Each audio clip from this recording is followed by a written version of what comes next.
اصلا زندگانی عشق و درد است. یعنی زندگی در وحدت آن همین دو واژه عشق و درد مجموعه می شود.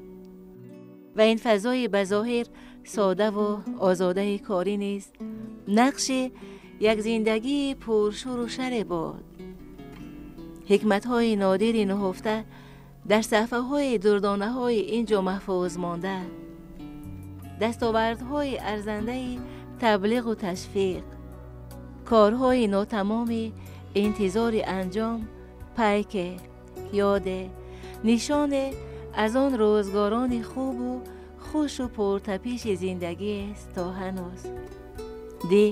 اینجا زندگی می تپید، چون با قدم مبارک عالم قدم رنجه می کرد. زندگی در این فضا رنگ می گرفت. با اندیشه های بیکر، با اقدام های تازه عالم، با کوشش ها، با تلاش ها میان 4 دیوار بلند این فضا از صبح تا شام کار جوش می زد. ریشه علم می سبزید، نمو می کرد. و اما امروز این رابطه کنده شده، زیرا زندگی و این فضا ماند و اما عالم رفت از زندگی به سوی بسوی و لامکان. حصاری جورایف، چهره سرشناس ملت. بیننده عزیز، این مراتب از این چهره تابناک علم خواهیم گفت و از حضور پرمحتوای او در زندگی. بفرمایید. حصاری شریفویچ یکی از عالمان نجیب بودند، عالمان مهنت قرین بودند. یک آواز خیلی مرغلردار، خیلی پرقوتی داشت. ناله های عجایب، گردش های عجایب، موج های عجایب در آوازی و این خیلی آواز خیلی هم کم وام میخورد. یک مسئله گذاری علمی خیلی جدی میکردن که همون مسئله گذاری اقلا واقعیتش البته باید در استحصالات جاری شود. حصاری جورایف شخصیتی همفصلی و بسیار قطبه. در یک چله زمستان تولد شده. در دل وطن دوشنبه نازنین همیشه جوان. در خانواده هنرمند ارشد ملت اکا شریف جورا. ختم کرده دانشگاه ملی تاجیکستان. اختصاص کیمیای آنالیتیکی، داننده خوب 2 زبان خارجی، روسی و انگلیسی، نامزد علمی کیمیا. و اینک راهی طی کرده. سالهای 1964 1966 اسیستنت کافدرای کیمیای آنالیتیکی دانشگاه ملی تاجیکستان. سالهای 1966 1978 اسپیرانت، خادم خرد علمی، خادم کلان علمی انستیتوت خیمیا. سالهای 1978 1991 خادم کلان علمی، مدیر آزمایشگاه پژوهشگاه علمی تحقیقاتی گاستروانترولوژیا. سالهای 1992 1995 دیرکتور مرکز طبی شرقی نزد اکادمیای فنهای ترکمنستان. سالهای 1995 1997 دیرکتور مرکز طبی شرقی نزد وزارت تندرستی جمهوری تاجیکستان. سالهای 1997 2010 خادم کلان علمی در پژوهشگاه علمی تحقیقاتی گاستروانترولوژیا. سالهای 2010 مدیر آزمایشگاه ملی نظارت بی‌ضعفی غذا و محصولات غذایی پژوهشگاه دولتی غذایی وزارت صنعت و تکنولوژیاهای نوی جمهوری تاجیکستان. آثار علمی: مؤلف 2 رساله علمی، 2 دستور متدی و 150 مقاله علمی، صاحب 14 پتنت در ساحه شیمیا و طب. همزمان مؤلف زیاده از 8 داروی طبابتی و پروفیلاکتیکی و 1 اثر بدیعی. فرزند قدردان، برادر مهربان، همسر مشفق، پدر مونس، باباجان همدان، تاجیک، وطندار، حصاری جورایف. حصاری در خاندان بوایه رسیده است. در خاندان کمالات یافته است که این خاندان یکی از خاندان بسیار با فرهنگ و صاحب علم بودند و سروری این خاندان را استاد بسیار ممتاز اکا شریف جورایف با همسری وی عمه جهان‌آرا سروری میکردند. هر روزهای یا شنبه یا یک شنبه اونجا همسایه های استاد اکا شریف، استاد میرزا ترسنزاده، باقی رحیم زاده، دهاتی، فضل‌الدین شهاب و شاه نظر صاحب و توفه فاضل و می آمدند و جمع می شدند дар як сари пиёлачо инқадар суҳбатҳои аҷоиб мекарданд ки баъзми шеъру суруд мешуд ва ҳар лаҳза боз Акашаев албатта боз илтимос мекард, Акашаев як суруд мехонд. ҳисорӣ аз падари бузургвораш ҳофизи бузурги тоҷик Акашариф Ҷураев ҳамин овози хушро ба мерос гирифтааст.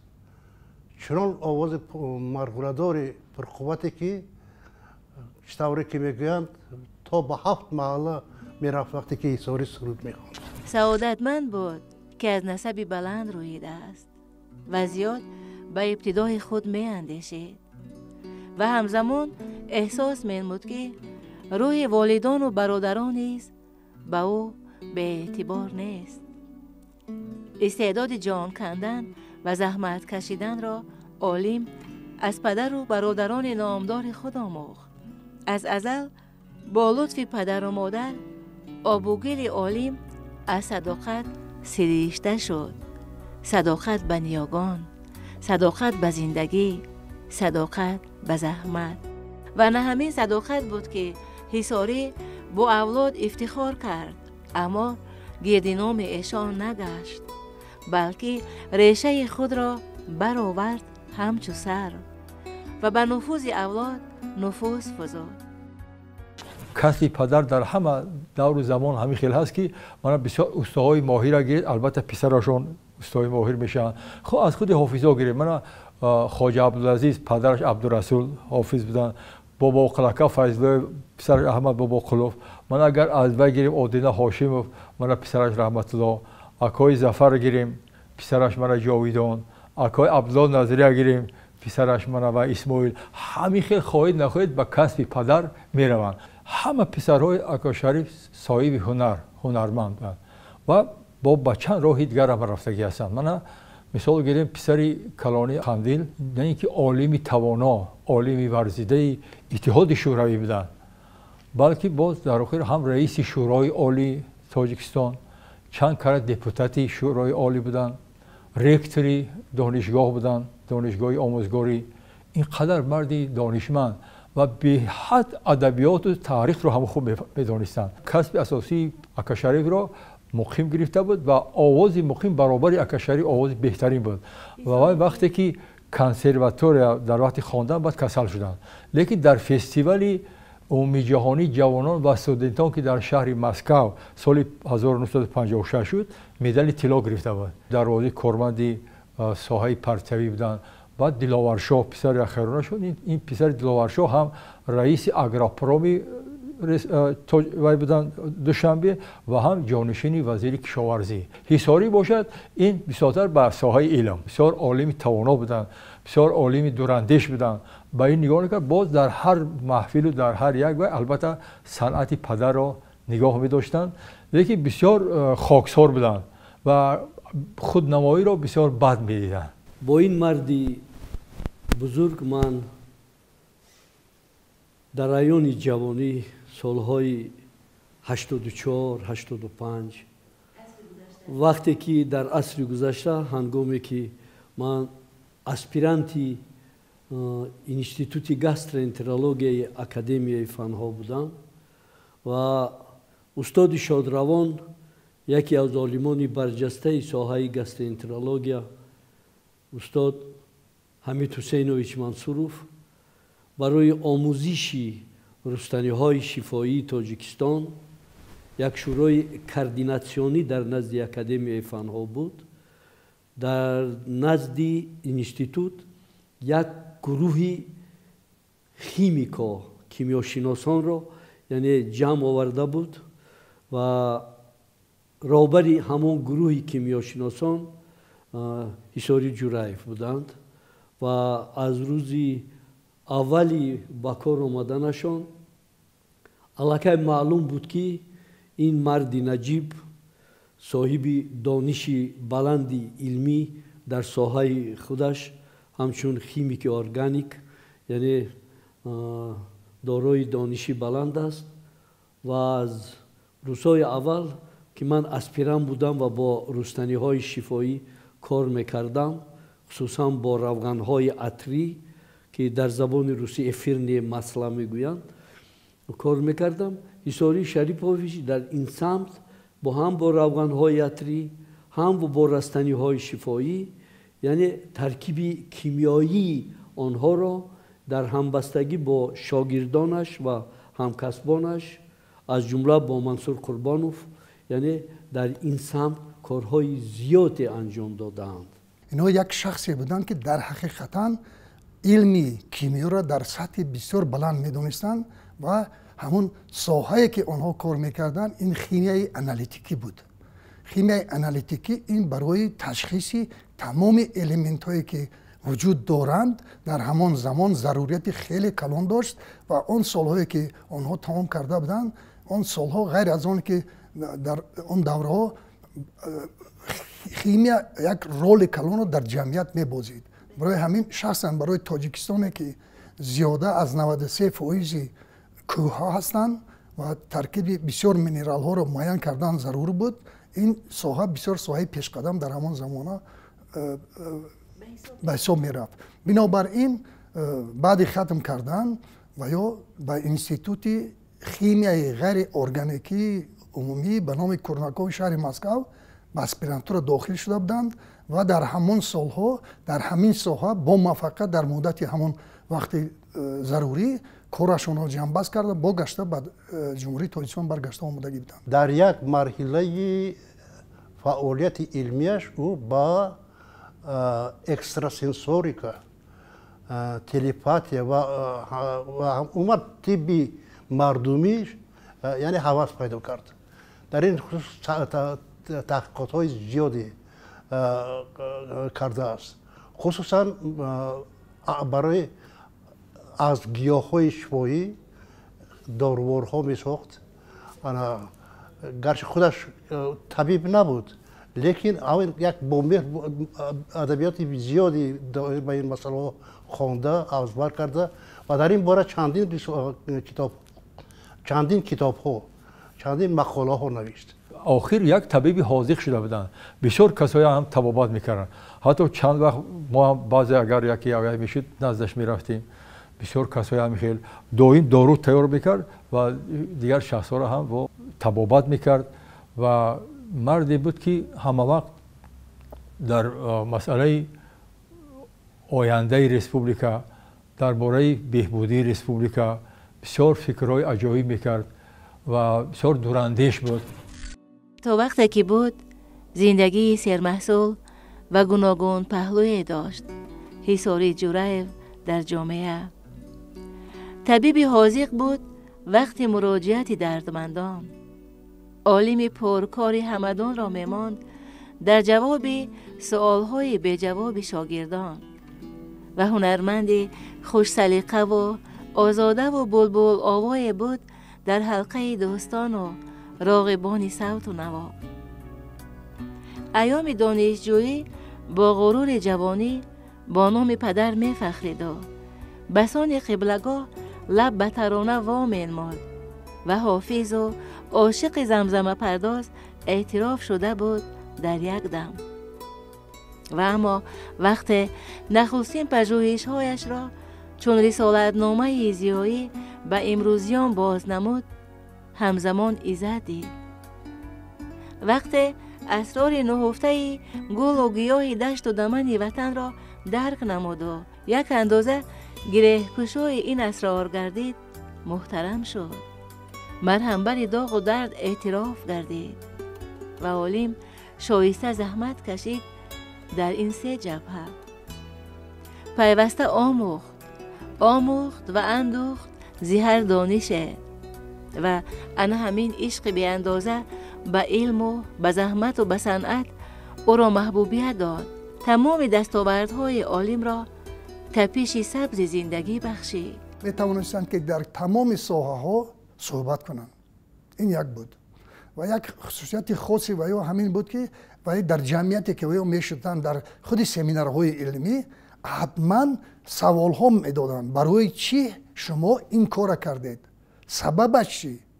یعنی دویم وقت طلباتشون خیلی نسبت به علم به خود همون شخصی که در ساحه علم کار میکند خیلی بزرگ بود.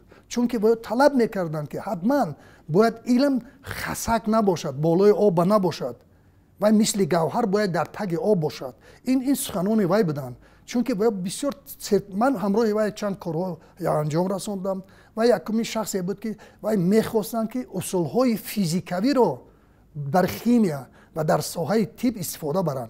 وی میگفت که به همین ندانستن همین چیزها ما پیشروی علم نمیرود. تو سال 99 از طرف حساری شریفویچ و همون همکسبانش یک ایده زیادی رستنی های شفایی تاجیکستان از لحاظ کیمیایی یعنی آموخته شدند و قسم زیادی آنها از تجربه های آزمایشی اکسپریمنتالی در انستیتوت گاسترونترولوژیا علاقه گذاشتند و بسیاری آنها حتی با پتنت ها یعنی با حجت حمایوی یعنی دارای پتنت ها شده بودند. همه وقت با یوسف نورعلی بسیار مردی دانشمند است، با وی سر و کار داشتند. بعد در انستیتوت گاسترونترولوژیا با استاد اکادمیک میراجوف بسیار همکاری داشتند. همین خیلی با عالمای بسیار زبردست همه وقت در همکاری بودند و اسپرانت های زیاد داشتند. چندین کس را باید تربیت کردن و باید رساندن. و یکی از عالمان سرطلب بودند و بسیار سرمحصول هم بودند، چون که آنها بسیار یک مسئله گذاری علمی خیلی جدی میکردند که همون مسئله گذاری اقلا واقعیتش البته باید در استحصالات جاری شود.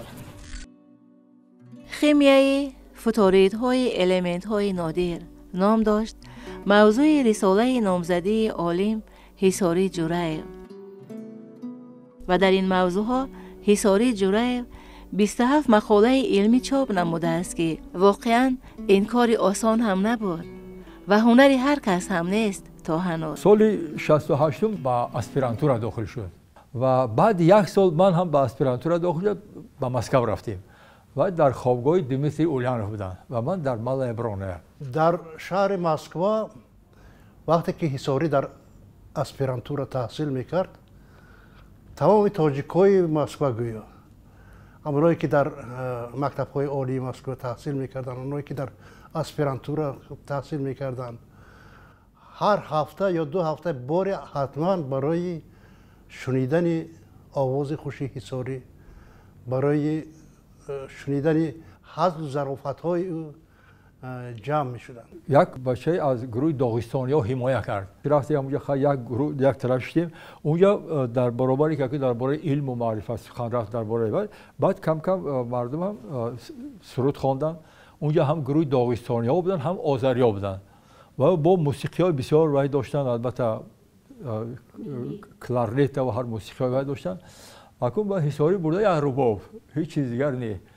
لیکن وقتی که ما شتا که یکی بود که اونجا خواهش کردن که از تاجیکا و خانم گفته وقتی حصاری خیز به همون یک رباب و چه خیلی آوازی بلند داشت.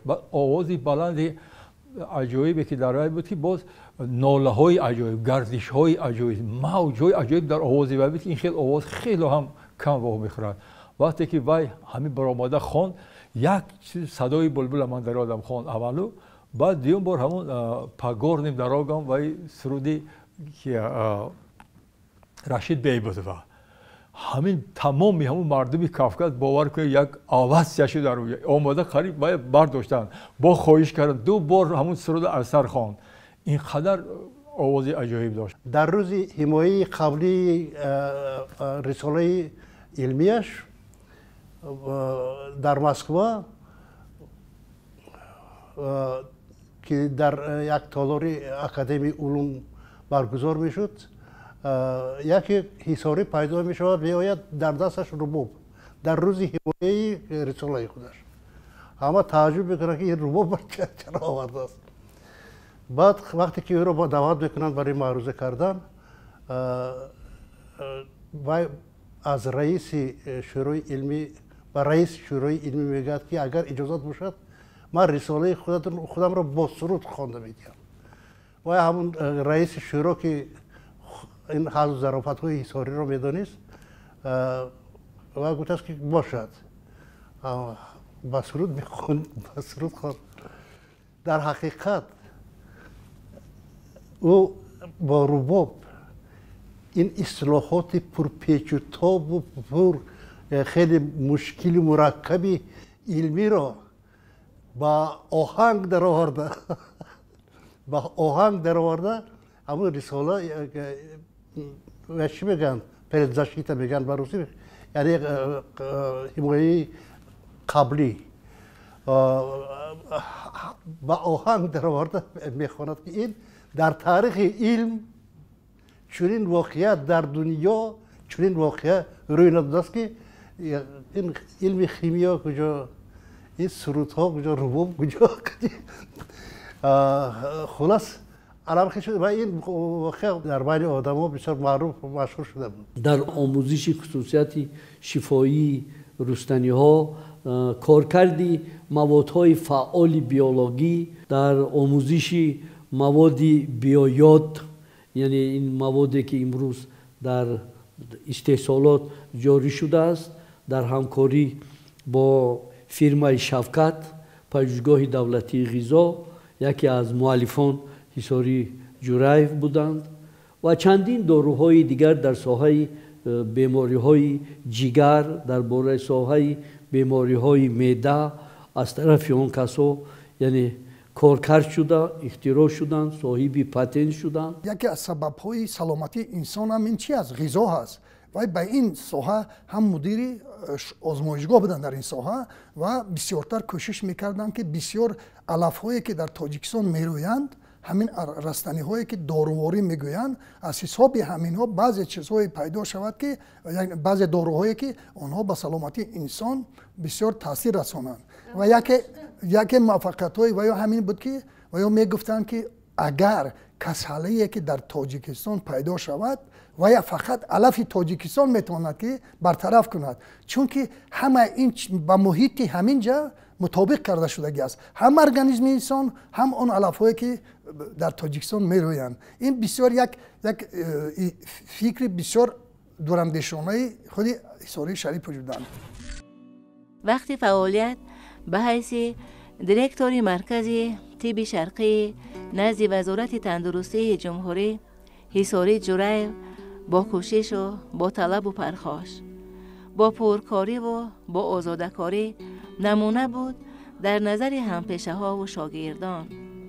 خیلی زود آوازه شهره صفت کار و تأثیر فعالیت مرکز از حدود دیده ها و شنیده ها بیرون رفت و این باعث شد که طبق دعوتنامه حصاری جورایف قریب 5 ساله به حیث طبیب خلقی در ایران و در یوگسلاویا فعالیت نظررس بنماید.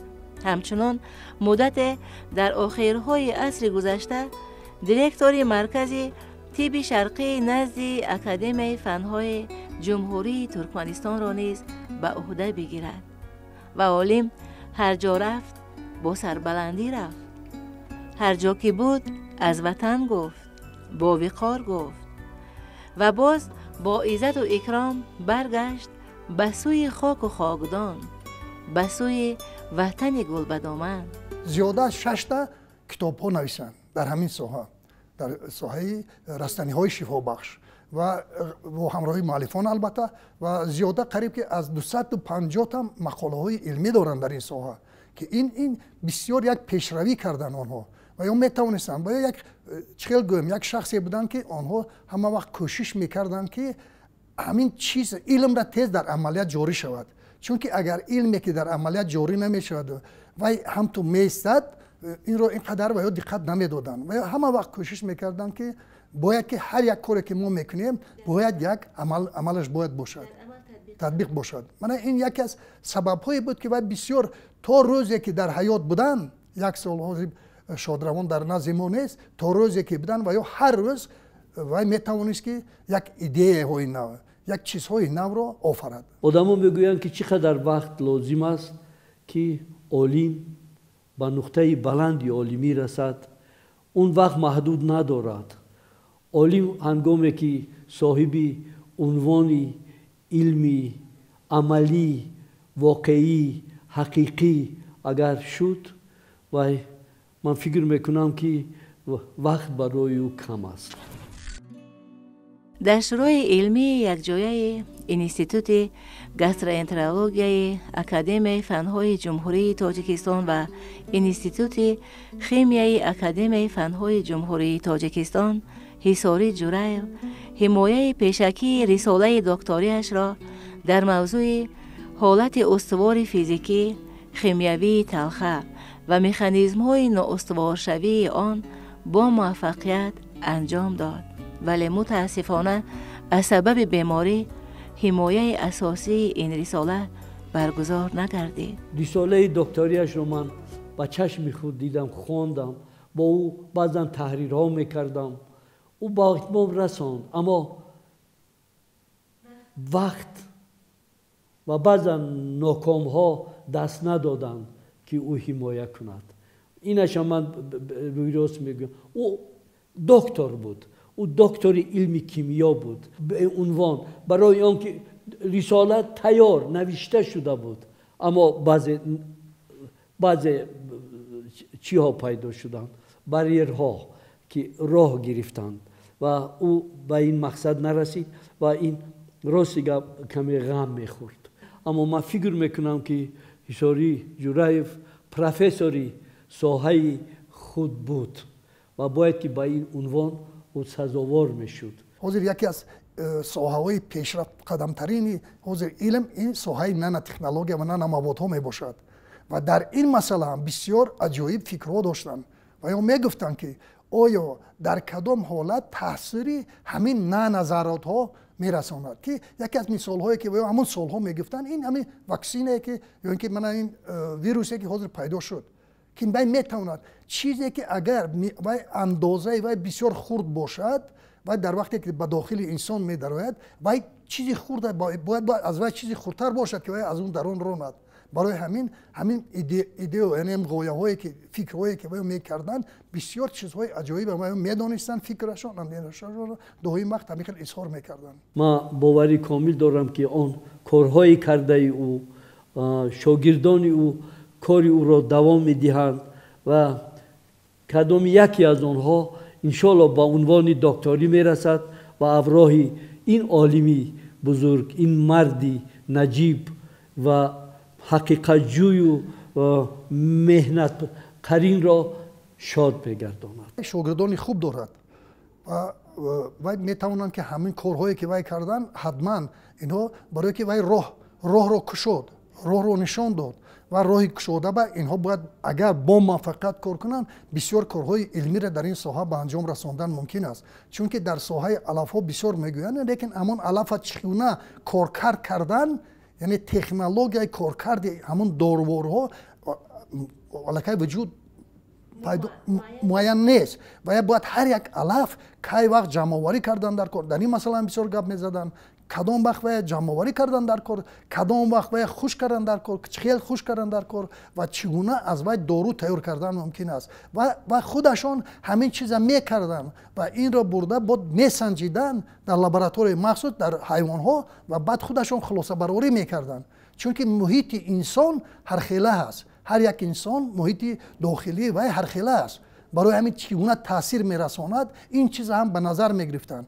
یعنی از روی نشاندادهای گیدروگنی که ما در شیمی میگوییم، از روی نشاندادهایی که آیا این مواد تاثیر کسلوتگی دارد یا اینکه تاثیر اشقاری دارد، این محیط هم میآموختن، پورا همین چیزا را میدونستن. با شاگردانشان این کارا به فکر من دوام میتیان و شادروان این یک شخصی بود که باور کنید تا امروز جای وی خالی است و کوشش میکنیم که منم کوشش میکنم که همون سخنانی که از وی شنیده بودم تا روزی هستیم همین چیزها را ما همچون سرمشق کار خود کرده ما همین کارها را ادامه دهیم.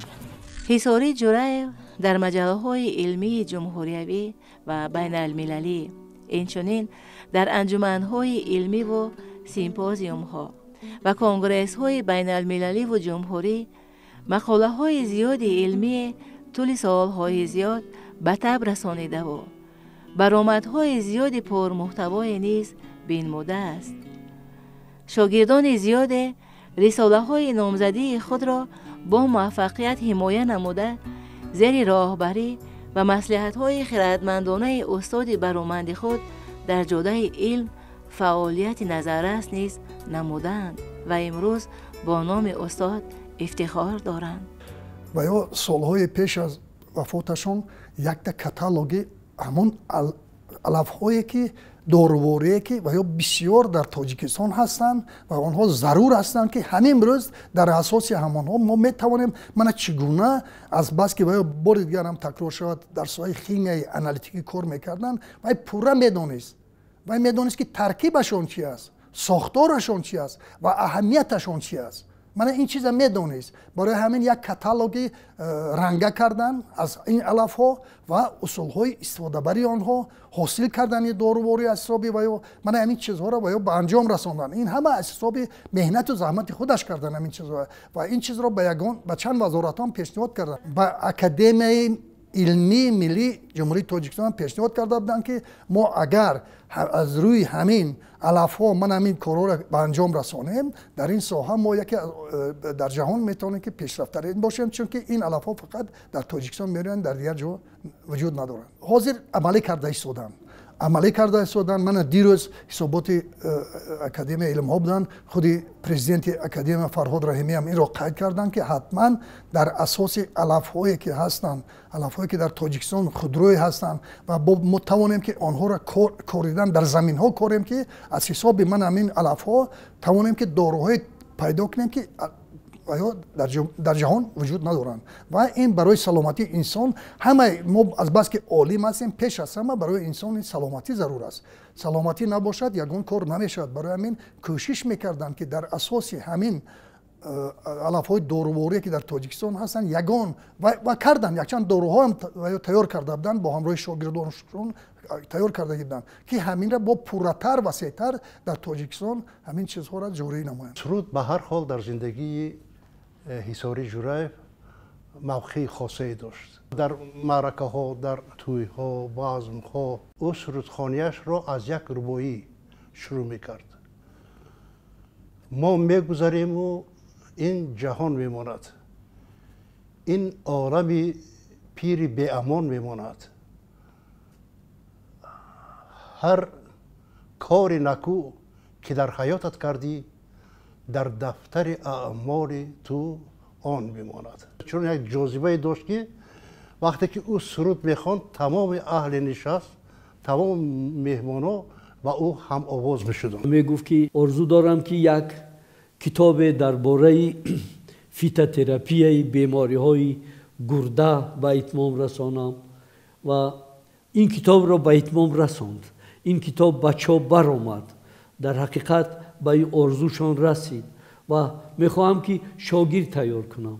چند نفر شاگردانشانم در ساحه کیمیا و رستنی شناسی حمایه کردند و این مقصد و ارمانشم در زندگی رسید. میخواهم یک کتاب درباره پدرم نویسم.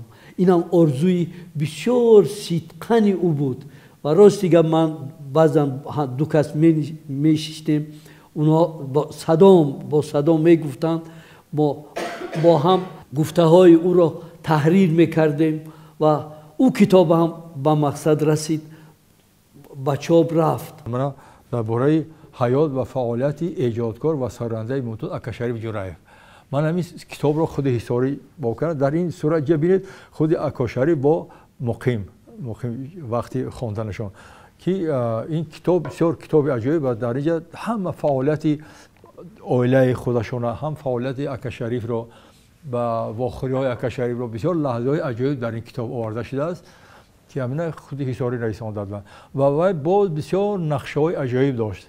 دیگه البته خیلی میدونید آدم نمیدوند که تقدیرش به چی می انجامد و این دنیا را بسیار بر وقت پدرود گفت، لیکن روحش شاد بود. بسیار مردی بودن که حقیقتا یکی از پسرهای فرزندان بسیار صادقی استاد اکاشریف بودن که همون انهای اکاشریف رو در خانه شرم نگاه می‌دارد و همه وقت همون سرودهای اکاشریف رو در کدام بزم و محفل‌ها زنده می‌کردند. حصاری جورایف واقعا هم پرستنده به همتای زیبایی بود. با روح نیمه فرنگی و نیمه خاوری زندگی خوب و خوش و گرم و پرتپش را آراسته بود برای عزیزانش میان 4 دیوار بلند کلبه‌اش.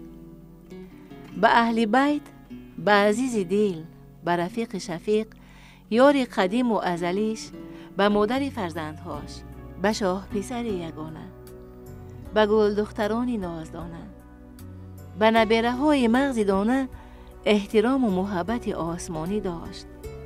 به ایشان چون به نادرترین اعجاز خداوند با احتیاط و احترام مناسبت میکرد و تا وقتی که بود همه عمر در پاس صداقت بود که بادا حلالش. گویا زندگی او سر تا پا سرود بود، یک سرودی ناتمامیه، سرودی پر از مهر و محبت، سرودی از راستی و جوانمردی، سرودی از عشق، سرودی از مهر و وفا. و من فکر میکنم که هیساری شریپوویچ عمرشان بر عبث نرفت. او از خود چیزی ماند برای آینده. اینانیق است که امروزیان ادامه منوری رفتگانند و اما شخصیت منور و پرهنر چون هیساری جورایف، نامزد علم کیمیا، با طینت خورشیدی و با خرد ازلی و با روح برانگیخته از جمله رفتگانی اند که مثل هر روز از حضورشان درک می دهند و اوج زحمتهایشان فضای علم را پالایش می دهد. عجب آمدن مبارک و رفتن پرمحتوای در آغوش این زندگی، یا نه بیننده ما؟